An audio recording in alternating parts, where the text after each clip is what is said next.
right, getting a little warmer now, warming up, getting ticked off. Huh? Little anger. It's cold outside. I just got word it's 16 degrees in Washington, D.C. In fact, it's so cold in Washington, D.C. So cold in Washington, D.C., Harry Reid actually had his hands in his own pockets for once. Another candidate running for the 1st District House with the seat currently held by Henry Brown. Catherine Jenrette is over there. You know, she's a paratrooper. How about that? She's my future ex-wife. I just decided. I never got married. What I do is every 5 years, I meet a woman who hates my guts and give her half my stuff. Saves time.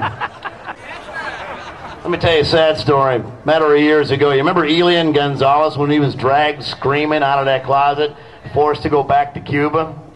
I was at my dad's house watching TV with him, and he's a World War II veteran. And he was quiet for a second. He just turned to me, and as he was walking out of the room, you know what he said? This is true. He said to me, "The country I fought for isn't here anymore." I almost started bawling right there. But the thing is, I thought to myself, you know, he's probably right. I noticed a sign over there that says, "America's worth fighting for." Is it worth fighting for? Yeah! Let me tell you. Coming up next is the founder of RINO Hunt and the state director for the Patriotic Resistance of South Carolina, Mr. Harry Kibler.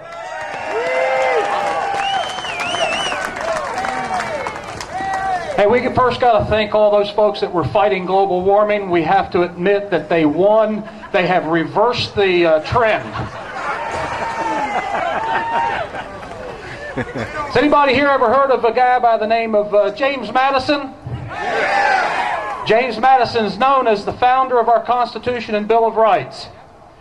And in his words with the Virginia Resolution of 1789, says that this assembly has ended the debate and declares that it views the powers of the federal government resulting from the compact by which the states are parties as limited by the plain sense and limitation of the compact, that no other powers are authorized by the grants enumerated in the compact, and that in case of a deliberate, palpable, and dangerous exercise of other powers not granted by the said compact, the states who are party thereto have the right and they are duty bound to interpose for arresting the progress of evil and for maintaining within their respective limits the authorities, the rights, and the liberties belonging to them. The power of the federal government is limited. All other power is reserved to the states and to the people. End of story. Each member of our state legislature took an oath of office to preserve, to protect, and to defend the Constitution of the United States and the Constitution of the state of South Carolina.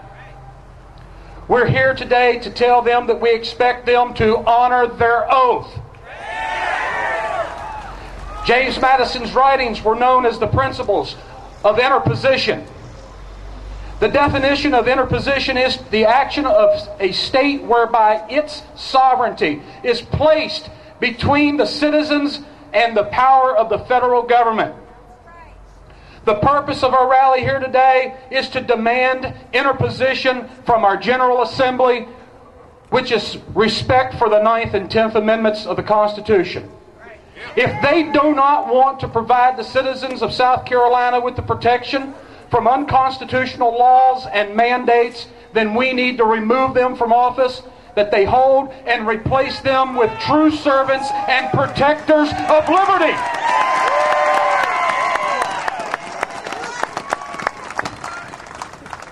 Today we stand here at the capital of our state to petition our General Assembly to maintain the authorities, the rights, and the liberties that belong to the people of South Carolina. My friends, if we lose any more of our liberties, it will not be because of the tyrants in Washington, D.C. stole them from us. It will be because the General Assembly of South Carolina tied a ribbon around them and gave them to Washington, D.C.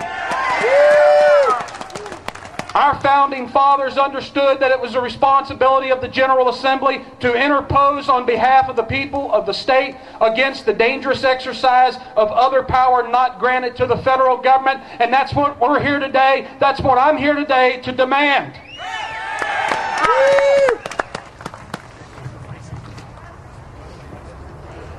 I won't take a lot more time with going into my second part of the speech that dealt with the roll call voting.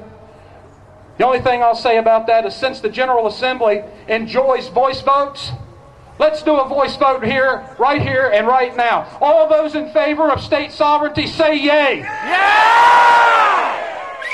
All opposed? The yays have it. All those in favor of transparency in our state government, say yay. Yay! All opposed? We got the result. Thank you all very much. Appreciate you coming out.